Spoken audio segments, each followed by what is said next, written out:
Assalamualaikum warahmatullahi wabarakatuh. Alhamdulillahirabbil alamin. Kita memuji dan bersyukur kepada Allah Subhanahu wa taala yang selalu melimpahkan nikmat dan karunia-Nya kepada kita semua. Sehingga kembali kita diberikan kenikmatan untuk bisa merasakan bulan Ramadan yang penuh berkah ini. Saya Inneke Koesherawati kembali menjumpai Anda dalam program Tafsir Al-Misbah mengenal surat Al-Maidah yang insya Allah pada pagi ini kita akan membahas ayat 8 dan juga seterusnya. Mengenai penjelasan dari ayat-ayat ini tentunya akan dijelaskan langsung oleh narasumber kita yaitu Pak Quraish Shihab. Assalamualaikum Pak. Waalaikumsalam warahmatullahi. Bagaimana Pak? Alhamdulillah. Alhamdulillah ya. Masih bisa puasa. Alhamdulillah. Juga di tengah-tengah kita Pak sudah ada ibu-ibu pengajian Anissa, ibu-ibu pengajian Nurul Hikmah dan juga pengajian Anur. Assalamualaikum ibu-ibu yang cantik. Sehat ya Bu? Alhamdulillah, terima kasih atas kehadirannya di sini. Baik Pak, kita akan melanjutkan episode 8 dan seterusnya. Ini kira-kira mengenai apa Pak? Ini mengenai perlunya menegakkan keadilan, perlunya melaksanakan tugas-tugas dengan sempurna. Yang episode masalah wudhu sudah selesai ya Pak ya? Baik Pak, bisa kita mulai? Baik. Bismillahirrahmanirrahim. A'udzubillahi minasyaitonirrajim. Ya ayyuhalladzina amanu kunu qawwamina lillah syuhada'a bil qist. Wahai orang-orang yang beriman, jadilah kamu qawwamin. Kita episode yang lalu menjelaskan dari satu pertanyaan, kenapa salat itu didahului oleh kata qama, aqim dan sebagainya. Saya sudah jelaskan bahwa qama dan berbagai kata-kata yang terbentuk dari kata itu menunjukkan pelaksanaan sesuatu secara sempurna. Jadi kalau ibu mendengar yang populer, ar-rijalu qawwamuna 'alan nisa, itu sebenarnya bukan sekedar berarti pemimpin. Lelaki itu adalah pelaksana yang sempurna menyangkut tugas-tugasnya, yang kewajiban-kewajibannya menyangkut istrinya. Kalau pemimpin dianggapnya nanti ini qama begitu. Aqimus shalah, dirikanlah, laksanakanlah secara sempurna rukunnya, syaratnya, khusyuknya salat. Di sini dikatakan, wahai orang-orang yang beriman, kunu qawwamin. Jadilah kamu pelaksana-pelaksana yang sempurna. Dalam hal apa? Dia tidak sebut. Kalau begitu, dalam segala tugas kamu. Kalau suami, jadi pelaksana yang sempurna menyangkut tugas suami. Ayah menyangkut tugas ayah. Di kantor menyangkut tugasnya di kantor. Kunu qawwamin. Baru dia katakan lillah. Jadikan motivasimu untuk pelaksanaan tugas-tugasmu secara sempurna itu demi karena Allah. Ini perlu ini. Ya. Karena dengan lillah itulah Anda mendapat ganjaran ukhrawi. Hai, saya beri contoh. Hai ibu-ibu, hai wanita-wanita. Jadilah kamu, laksanakanlah tugasmu secara sempurna. Kalau berdandan dengan sempurna. Tetapi jadikan itu lillah. Ya tahu lillah. Oh, Allah memerintahkan dandan yang baik buat suami. Kalau tidak, kalau bukan lillah, lain lagi kan? Itu. Kunu qawwamina lillah. Baru lanjutannya syuhada abil qist, saksi-saksi dengan adil. Kita mau berhenti sejenak. Sebelum ini ada izin bagi pria muslim mengawini perempuan-perempuan ahlul kitab yang terhormat. Jangan sampai karena dia berlainan agama, kamu tidak adil pada dia. Jangan sampai kamu tidak menegakkan keadilan itu, menjadi saksi-saksi karena Allah itu terhadap keluarganya. Tidak. Jangankan terhadap istrimu, terhadap siapapun, terhadap orang yang kamu benci dengan kebencian yang melampaui batas pun, kamu tidak boleh berlaku tidak adil kepadanya. Istrimu kan kamu sayang. Itu kata-kata ulama. Kalau istri itu tidak menuntut keadilan. Betul tidak itu? Betul. Nah, istri itu menuntut lebih dari adil. Dia menuntut lebih dari adil.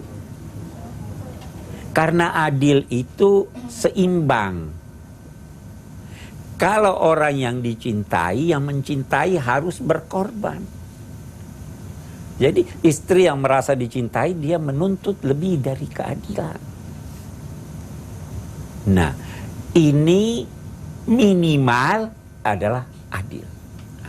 Di sini ada hal yang saya ingin gambarkan, ketelitian redaksi Al-Quran. Sewaktu ayat ini memerintahkan untuk melaksanakan tugas-tugas secara sempurna,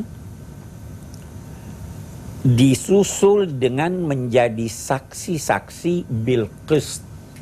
Qist itu ada yang mengartikannya juga adil. Tetapi sewaktu menghadapi orang yang dibenci, redaksinya yang digunakan adil. Beda ndak qist dengan adil? Saya tunjukkan bedanya. Kalau ibu membeli sesuatu, kita diperintahkan adil atau tidak? Adil ya? Adil. Dalam arti pembeli untung, penjual untung. Kalau dua-dua untung, itu namanya qist. Tapi adil bisa jadi, saya beri contoh. Dua orang bertengkar, yang satu benar, yang satu salah. Kalau saya mempersalahkan yang salah, saya adil atau tidak? Adil. Dia marah atau tidak? Bisa jadi dia marah, tapi itu adil. Tetapi kalau qist, itu dua-duanya senang. Anak saya berkelahi. Yang satu bilang ini saya mau ambil. Yang satu bilang itu saya punya. Jadi saya supaya dua-dua senang, saya beritahu yang satu, kasih aja dia. Nanti saya kasih kamu yang lebih bagus. Dua-dua senang atau tidak? Senang. Kalau melaksanakan kesaksian, melaksanakan tugas-tugas, berusahalah menjadikan semua pihak senang. Baik. Tapi kalau kau punya musuh, kamu benci sama dia dan dia wajar dibenci, jangan melampaui batas. Berlaku adil sudah cukup. Baik, nanti kita lanjutkan kembali Pak. Kita lanjutkan lagi. Pemirsa, kami akan melanjutkan kembali uraian mengenai surat Al-Maidah ini setelah pesan-pesan berikut.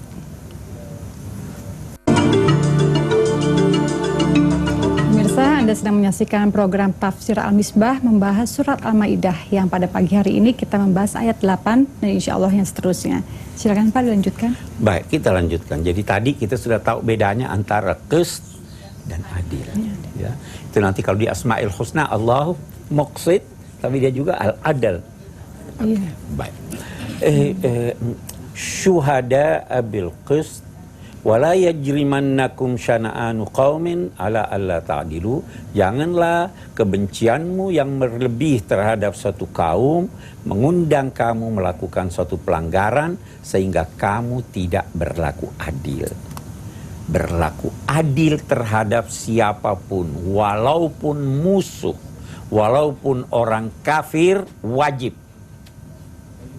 Itu sebabnya suatu negara, kata ulama-ulama, akan sejahtera selama keadilan ada di sana.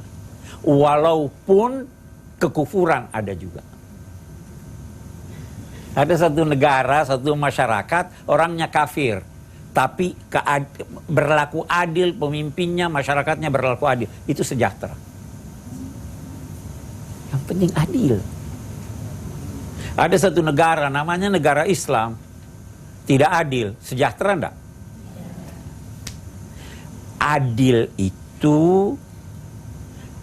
menempatkan segala sesuatu pada tempatnya. Terkadang adil itu lebih baik dari kasih. Penjahat mau dikasihi, wajar enggak? Enggak. Adil. Itu sebabnya lambang satu kata yang menggambarkan Islam itu adalah adil. Tempatkan segalanya pada tempatnya. Hormati orang yang wajar. Anda hormati anak Anda, menjadikannya seperti tamu agung, nggak adil itu. Menempatkan Nabi Muhammad seperti Tuhan, itu terlarang, itu tidak adil. Tetapi menjadikannya seperti manusia-manusia kita ini juga, itu tidak adil. Semuanya tempatkan pada tempatnya. Makan di tempat tidur itu tidak adil bagi orang sehat. Semua, ya kan? Kalau orang sakit boleh kan? Baik. Ya'dilu huwa aqrabu littaqwa. Berlaku adillah itu yang lebih dekat mengantar kamu kepada takwa. Takwa itu apa artinya? Takwa itu pada mulanya berarti terhindar dari yang buruk. Itu asal katanya takwa. Kalau berlaku adil, Anda terhindar dari keburukan. Anda terhindar dari siksa Allah. I'dilu wa aqrabu littaqwa wattaqullah innallaha khabirum bima ta'malun. Dan bertakwalah kepada Allah. Nah, di sini bertakwa artinya laksanakan perintahnya sesuai kemampuan kamu dan hindari larangannya, titik. Laksanakan perintahnya sesuai kemampuan. Tetapi hindari larangannya bukan sesuai kemampuan. Titik. Kalau saya berkata, angkat meja ini, kalau saya tidak kuat, saya tidak angkat. Tapi kalau saya berkata, jangan sentuh meja itu, perlu kekuatan enggak? Nah, kalau begitu, laksanakan perintahnya sesuai kemampuan kamu dan hindari larangannya, titik. Bukan sesuai kemampuan kamu. Tidak ada sesuai kemampuan kamu. Oke, baru dia katakan wa'adallahu alladhina amanu wa amilus solihati lahum maghfiratun wa ajrun azim. Allah menjanjikan kepada orang-orang yang beriman dan membuktikan kebenaran imannya dengan amal-amal soleh. Soleh itu amal soleh, itu artinya soleh itu artinya bermanfaat. Saleh itu artinya yang sesuai dengan nilai-nilainya. Ini kursi, salah satu nilainya supaya dia jadi saleh harus punya kaki 4. Ya, kalau cuma 3, kursi tidak saleh. Kalau cuma 3, Anda harus melakukan islah, perbaikan. Manusia itu mestinya selalu berteman. Kalau bermusuhan tidak soleh. Lakukan islah. Biar dia jadi rukun lagi. Innalladzina amanu wa'adallahu alladzina amanu. Allah menjanjikan kepada orang-orang yang beriman dan beramal soleh. Yakni membuktikan kebenaran imannya dengan amal-amal yang bermanfaat. Dijanjikan bahwa bagi mereka pengampunan Allah dan ganjarannya yang agung. Kalau ganjaran itu datang dari manusia dan dari berkata ganjaran agung bagi manusia masih kecil. Tapi kalau Allah yang menjanjikan ganjaran agung pasti sangat besar, tidak bisa tergambar dengan kata-kata.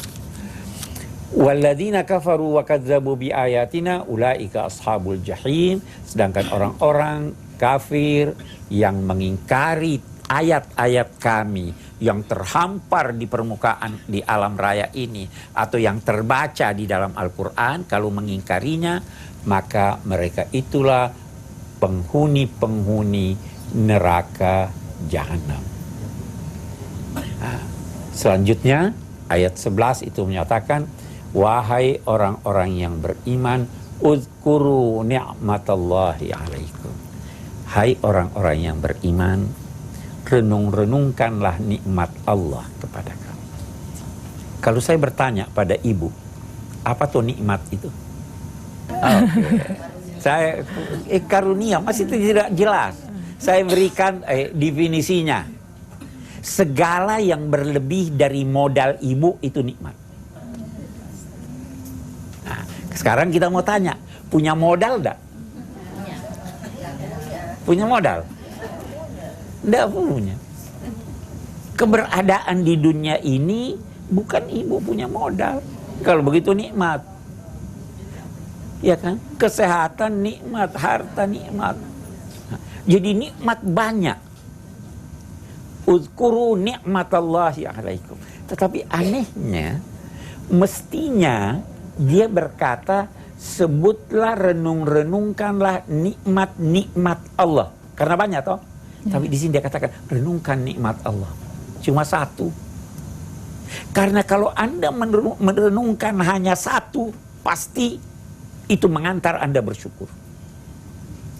Jadi Tuhan tidak perintahkan renungkan semua nikmatnya.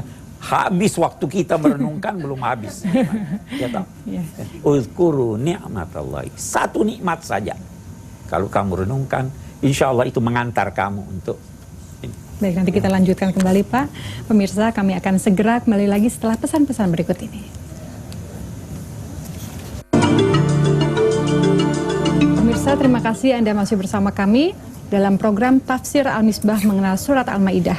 Jadi sudah dijelaskan oleh Pak Quraish bahwa adil wajib hukumnya biarpun bagi musuh ataupun orang kafir sekalipun ya Pak. Betul, ya. Karena adil mendekatkan kita pada takwa. Silakan dilanjutkan kembali Pak. Baik, kita lanjutkan. Tadi kita sudah bicara uzkuru ni'matallahi alaikum. Jadi nikmat Allah banyak. Ayat ini oleh sementara ulama dikatakan begini. Pernah satu waktu Nabi berkunjung ke perkampungan orang-orang Yahudi. Nabi duduk bersandar di satu pohon. Ada orang Yahudi kemudian berkata, oh itu ada Nabi Muhammad di situ. Lebih baik kita bunuh dia. Maka dia bermaksud mengambil batu besar, menjatuhkan di atas kepala Nabi. Malaikat Jibril datang memberitahu Nabi, pindah, itu bakal ada batu yang turun. Nah, jadi kita lihat, kalau kita ambil ini sebab nuzulnya, turunlah ayat ini. Uzkuru ni'matallahi alaikum, hai orang-orang yang beriman, renung-renungkanlah nikmat Allah kepada kamu, yaitu ketika satu kaum ingin mengulurkan tangannya kepada kamu untuk mencederai kamu, untuk membinasakan kamu, maka Allah menghalangi tangan mereka dari mencederai kamu. Kita mau lihat dulu sekarang. Saya bertanya, yang mau dibunuh siapa? Nabi Muhammad. Nah, bukan kita yang mau dibunuh, bukan ya? Bagus. Kalau begitu, pimpinan Anda yang adil kalau terkena cedera, kalau terganggu, itu berarti Anda ikut terganggu. Ya kan? Iya. Oh, saya nggak apa-apa ya Allah. Enggak, nabimu. Syukur itu nabi masih hidup. Iya. Begitu juga pimpinan, begitu juga ini. Itu nikmat buat kita. Uzkuru idhamma qaumun. Baik. Renungkan itu satu nikmat. Nah, kalau begitu, nikmat itu bukan sekedar perolehan sesuatu yang positif, tetapi terhindar dari sesuatu yang negatif juga nikmat. Ya, naik mobil, ada kecelakaan, Anda selamat. Nikmat atau tidak itu? Nikmat. Begitu juga nanti rezeki begitu. Nanti dalam salah satu episode kita akan terangkan. Anda sehat itu sudah rezeki. Oke. Idhamma qaumun ayyabsutu ilaikum aydiyahum. Ada satu kaum yang bermaksud mencelakakan kamu, tapi Allah menghalanginya. Saya biasa renungkan ini ayat. Saya katakan, kita sebagai bangsa juga begitu kira-kira. Pernah enggak ada kaum yang ingin mencederai kita terus Allah halangi itu? Pernah. Jangan jauh-jauh, boleh jadi komunisme. Boleh jadi penjajah, boleh jadi. Itu coba renung-renungkan itu. Syukuri itu. Wattaqullah, dan bertakwalah kepada Allah. Tadi takwa sudah ada. Iya. Baru setelah dia perintahkan bertakwa, wa 'alallahi falyatawakkalil mu'minun. Maka hendaklah hanya kepada Allah orang-orang beriman itu bertawakal. Apa artinya tawakal? Tawakal itu berserah diri. Oke, bagus. Itu terjemahannya. Mari kita lihat maknanya bagaimana. Tawakal itu terambil dari akar kata wakil. Kalau saya mewakilkan urusan saya kepada satu orang manusia, bisa jadi orang itu tidak sepandai saya. Bisa enggak? Bisa jadi juga lebih pandai dari saya. Kalau seandainya dia lebih pandai dari saya, apa saja yang dia lakukan saya terima atau tidak? Ya kan? Terima. Itu antar manusia. Bagaimana kira-kira antar manusia dengan Allah? Lebih, kalau manusia ini hanya tahu salah satu bidang, dokter hanya tahu kesehatan. Tapi kalau Anda berserah diri kepada Allah, maka itu berarti Anda sudah menyerahkan segala urusan Anda kepada Allah, dan pasti Dia pilihkan Anda yang terbaik. Kalaupun pilihannya itu Anda lihat buruk, maka itu yang buruk sebenarnya adalah yang terbaik dibanding pilihan yang lain. Kita lihat, saya beri contoh. Dokter amputasi, potong tangannya, sakit gula, dipotong kakinya. Iya, itu yang terbaik buat dia atau tidak? Itu yang terbaik. Karena kalau tidak, bakal ke atas lagi. Jadi kalau Anda menjadikan Allah sebagai wakil, maka Anda telah menyerahkan segala urusan Anda kepada Allah. Tapi kita lihat, apakah bertawakal itu sebelum berusaha atau sesudah berusaha? Berusaha. Kita lihat, wattaqullah, bertakwa dulu kepada Allah, baru tawakal.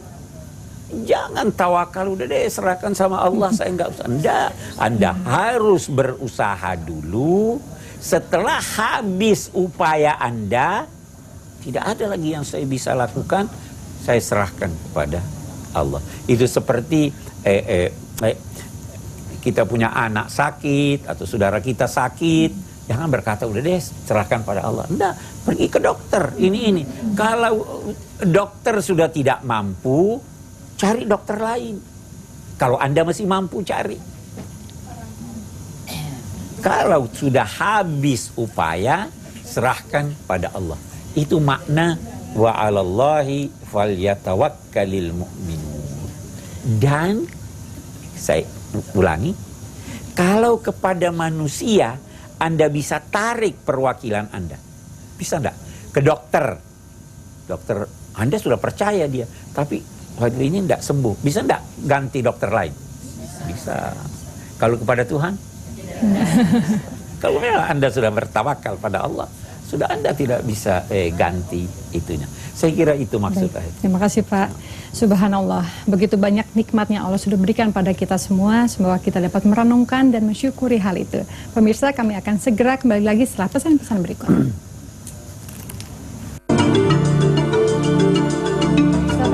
Anda masih bersama kami dalam program Tafsir Al-Misbah mengenal surat Al-Maidah. Tadi sudah sama-sama kita dengarkan penjelasan dari Pak Quraisy Shihab. Sekarang waktunya saya memberi kesempatan pada ibu-ibu untuk bertanya. Silakan Bu. 3 penanya dulu ya. Silakan. Ketidakadilan bisa dipicu oleh rasa benci atau rasa suka. Mengapa ayat 8 ini hanya menyebut rasa benci? Benar, ketidakadilan bisa karena senang, bisa karena benci. Ada ayat-ayat yang lain yang berbicara tentang larangan berlaku tidak adil walau terhadap keluarga, terhadap anak, terhadap kerabat. Ayat itu yang tidak adil karena cinta sudah ada, itu di suratun Nisa, itu uraian menyangkut itu. Ayat kita ini turun dalam konteks ketidakadilan terhadap musuh. Dan karena musuh itu dibenci, maka ayat ini berbicara jangan sampai kebencianmu itu. Di ayat yang lain itu dikatakan misalnya apa? Seandainya dia itu miskin atau kaya, jangan berlaku tidak adil. Boleh jadi kamu kasihan dia sehingga kamu berlaku tidak adil. Itu kan karena cinta tuh. Nah, itu jadi ada ayat yang melarang berlaku tidak adil didorong oleh rasa kasih. Ada juga ayat yang melarang berlaku zalim didorong oleh rasa benci. Masing-masing ayatnya ada. Saya kira begitu Bu ya. Oke. Ya Bu, silakan pertanyaan berikutnya. Dalam ayat 8 Allah menyebut i'dilu huwa aqrabu littaqwa. Adil lebih dekat ke takwa. Mengapa tidak dikatakan adil sudah sampai ke takwa? Iya, yang pertama tadi saya katakan bahwa takwa di sini diartikan terhindar dari siksa. Bukan takwa dalam pengertian redaksi yang digunakan oleh Al-Quran untuk menggambarkan ketaatan kepada Allah. Beda itu toh?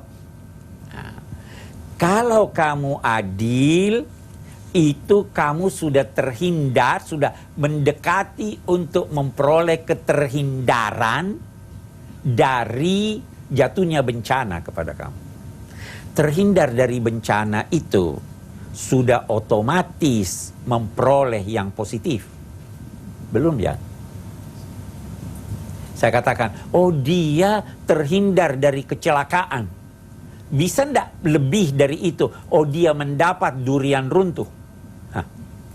Ya kan? Nah, jadi takwa di sini itu maksudnya keterhindaran dari itu.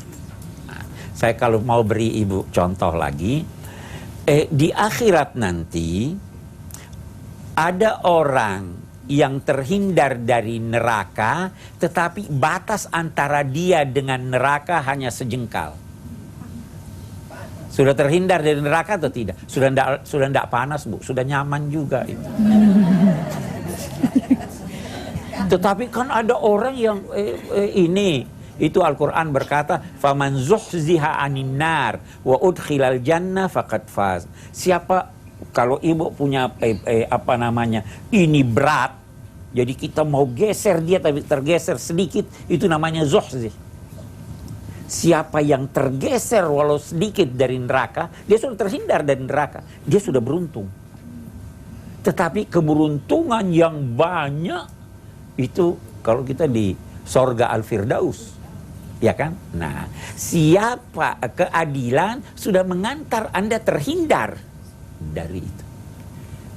Tetapi itu belum tentu mengantar Anda mencapai puncak takwa. Nah, karena begini Bu, ada yang dinamai ihsan. Adil itu menuntut semua hak Anda dan memberi semua hak orang. Itu adil, ya kan? Tapi ada yang lebih bagus dari adil, namanya ihsan. Menuntut hanya sebahagian dari hak Anda dan memberi lebih banyak dari kewajiban Anda. Nah, itu. Jadi itu sebabnya tadi saya waktu terangkan takwa terhindar dari bencana, baru ada perintah ittaqullah, laksanakan semua perintah. Saya kira itu. Oke. Baik, silakan pertanyaan berikutnya Ibu. Mana yang harus didahulukan, memilih pemimpin yang adil dan kafir atau memilih yang muslim dan zalim? Yang pertama pilih yang muslim dan adil. Tapi kalau ibu tidak dapatkan itu, sehingga hanya kita dihadapkan pada dua alternatif, saya balik bertanya, yang mana ibu pilih? Pilot yang kafir tapi pandai, dan pilot yang baru belajar tapi muslim. Pilih yang mana, Bu? Oke lah. Berselamat Ibu. Baik, saya kira terjawab sudah ya. Ya udah bisa jawab sendiri ya Bu ya. Berarti kan kita akan lanjutkan kembali ya Pak ya. Pemirsa, kami akan segera melanjutkan kembali setelah pesan-pesan berikut ini.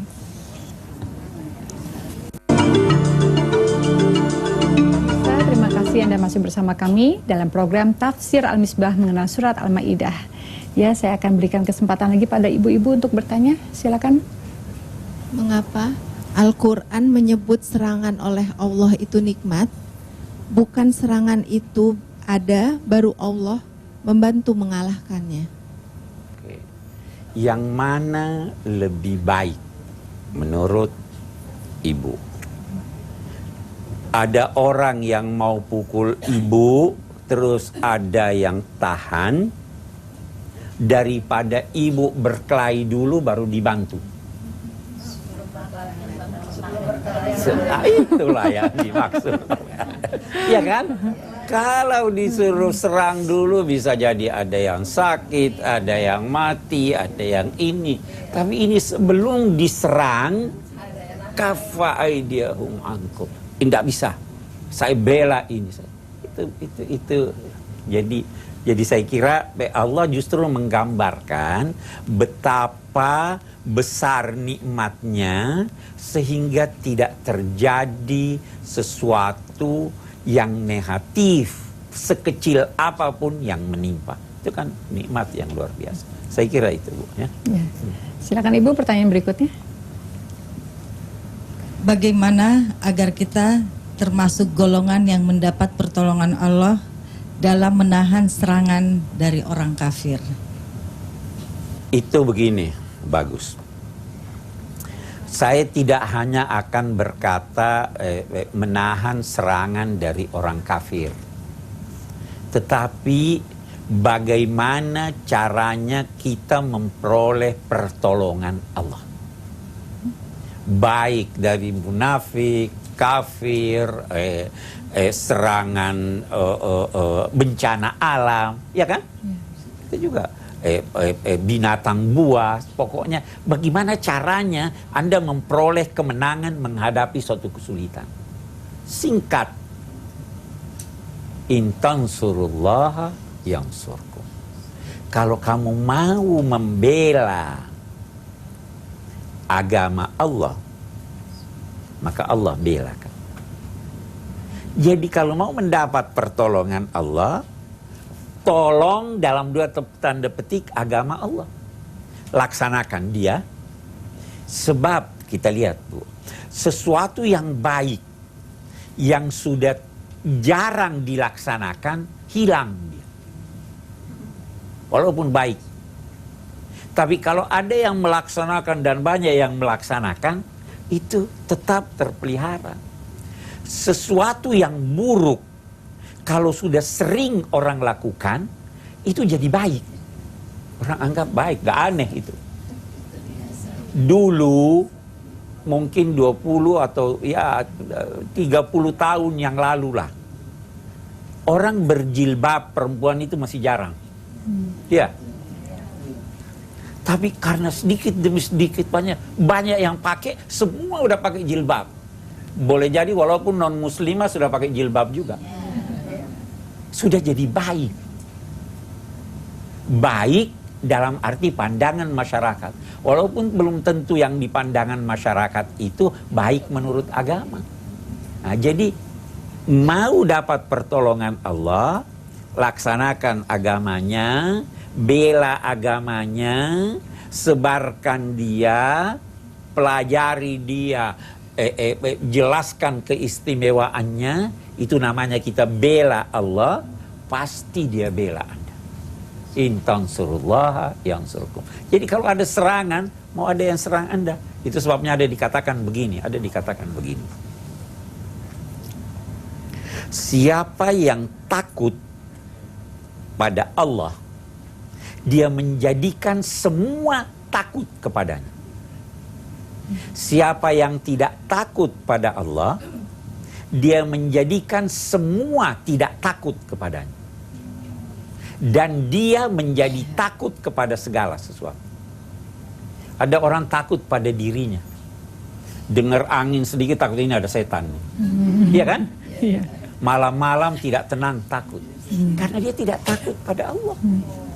Tapi kalau Anda takut kepada Allah, setan takut dekat pada Anda. Wah, itu enggak enak nih. Setan jin dan setan manusia. Ya, setan manusia juga ya, udah enggak enak nih kita ini dekat-dekat. Tapi coba Anda ini anak-anak kita di rumah atau siapa di rumah, coba berpakaian yang tidak sesuai dengan tuntunan agama.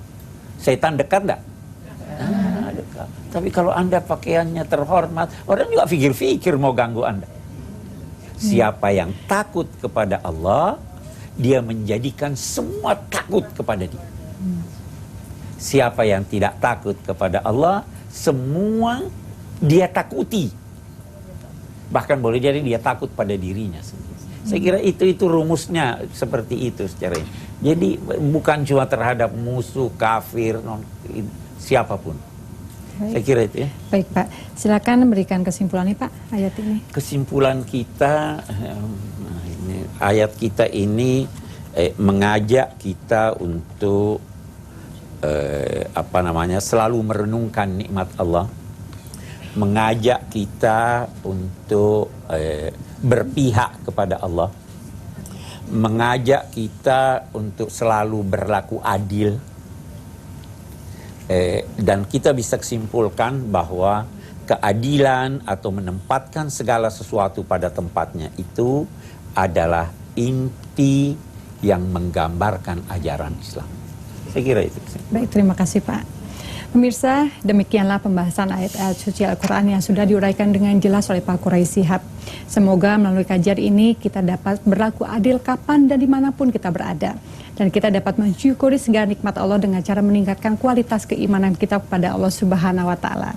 Insya Allah kita akan berjumpa lagi di episode-episode mendatang. Saya Inneke Koesherawati, wabillahi taufiq wal hidayah. Wassalamualaikum warahmatullahi wabarakatuh.